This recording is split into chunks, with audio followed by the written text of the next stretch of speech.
meron tayong presidente na adik, ay hindi pwede yun. Hindi ako papayag sa ganun. Yung ginagawang tama ay nasasapawan ng mga ginagawang mali.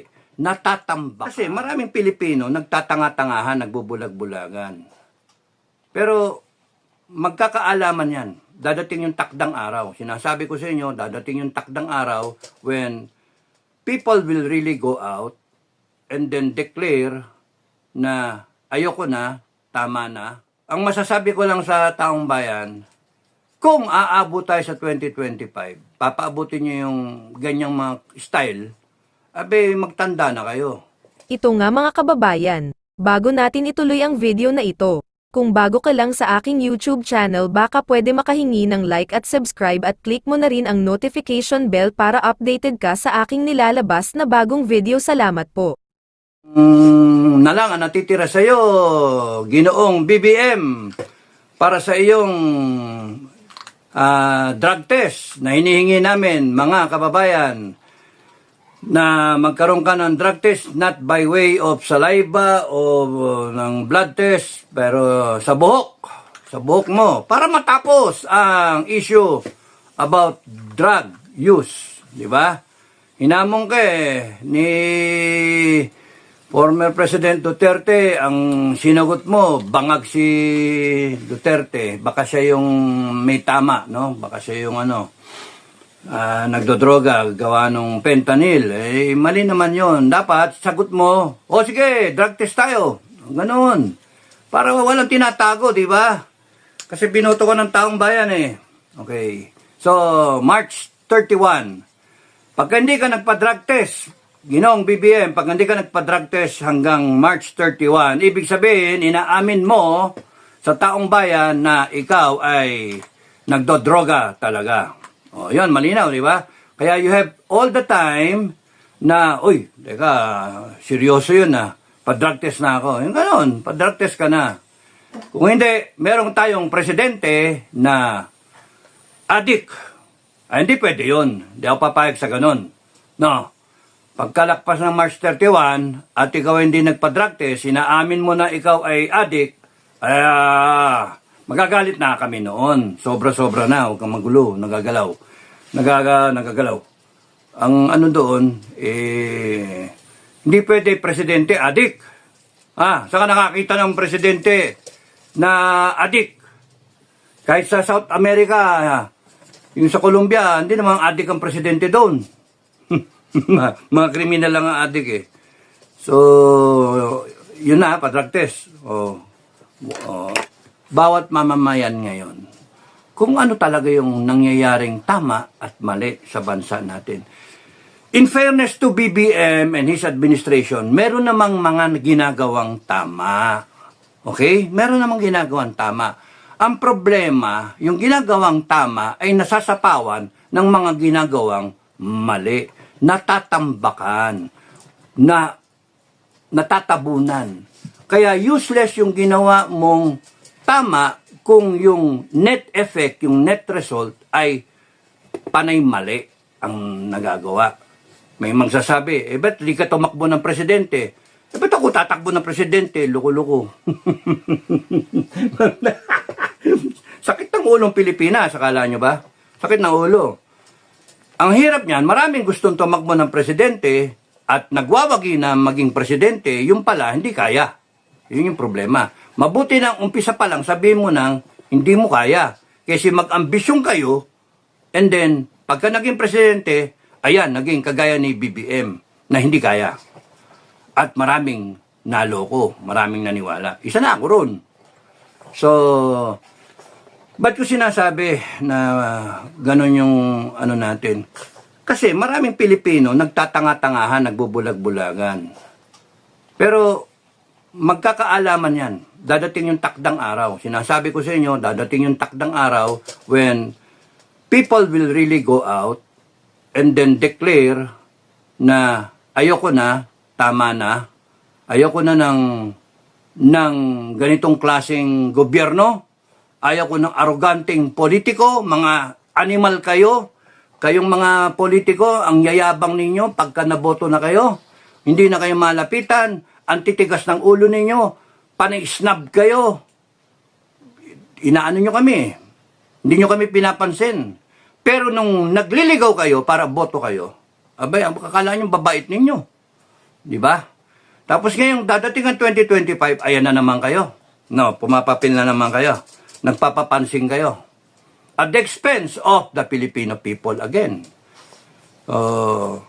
Ang masasabi ko lang sa taong bayan, kung aabot tayo sa 2025, papaabutin nyo yung ganyang mga style, abe, magtanda na kayo.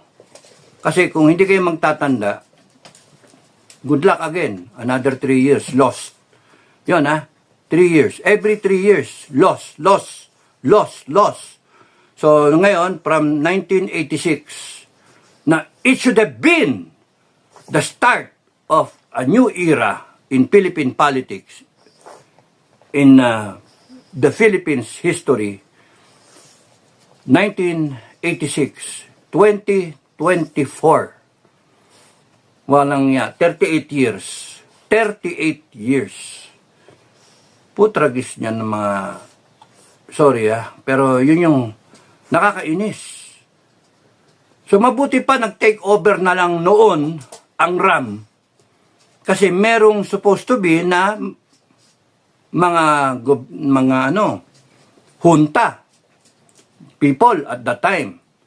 If not for 1986, it would have been sana Enrile or Ramos or whoever, or probably a council of elders, pero connected yung i-discuss ko, hindi pa, iba pa yon. Nag-intro pa lang ako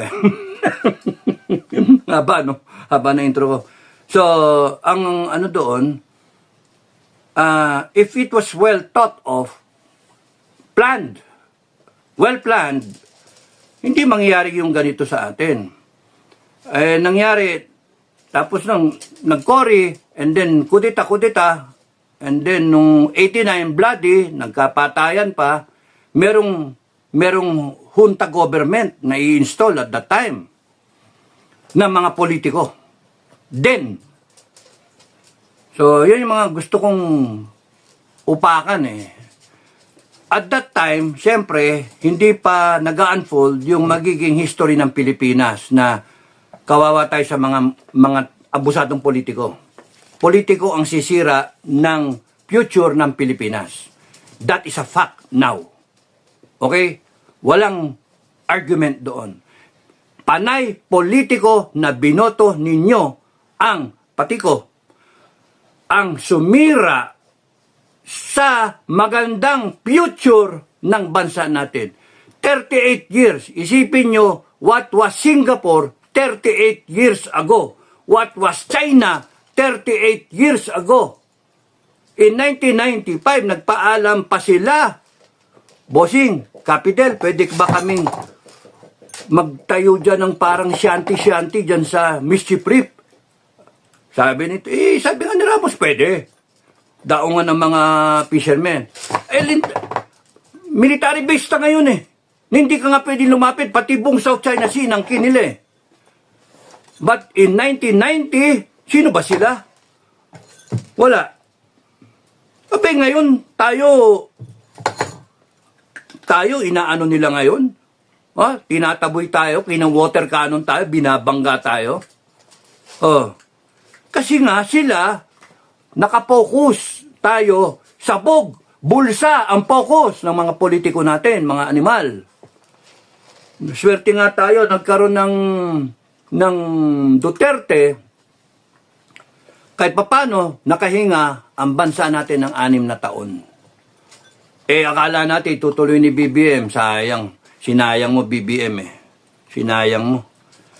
Alam mo, kami pagka nadidinig namin dito sa bahay yung salita mo, yung mga interview mo, napapailing kami. Panay kami, ayang ka na naman, panay salita ka, panay rhetorics. Bobolayin mo na naman ang tao. Ganun kami, pero nung kumpanya, all praises kami. Wow, ang galing. Wow. Pero ngayon, wala You know why? Because almost 2 years ka na Anong ginawa mo? Anong ginawa mo? Kaya nga nakakainis ka eh. Kaya nga, TikTok, malapit ka na. Ang tingin ko, hindi ka talaga makakatapos ng term mo. Tingin ko lang ha, baka mali ako. Pagdasal niyong mali ako. Baka hindi ka makatapos. Kasi abusado kayo eh. Okay. So, thank you kay Ricardo Dula and family. Maraming salamat sa inyo, Marilyn, Lian, and Lance. So, yung WPS ngayon, incident na naman. Sabi ni Marvtech, mag-comment daw ako. O anong comment ko sa West Philippine Sea incident na naman? Ang comment ko lang dyan, diplomatic protest na naman. Diplomatic protest na naman ang isasagot ng Pilipinas dyan. Sabi naman sa inyo, yung posisyon ko dyan, sampulan. Ngayon, mahirap explica, no? From the military standpoint kasi, na, okay, alam natin yung diplomatic standpoint. Diplomatic standpoint, file ka lang protest lagi. Okay? Tapos nun, from the military standpoint, pag wala ka respeto sa akin, I will make sure that you will respect me. No? Binabanatan mo ko. Pero yung iba na hindi military man, o siguro, natatakot na baka magkagera. Okay? Pero hindi naman. Pagka, alam mo kasi yung nangyayari, alam mo may nagigab.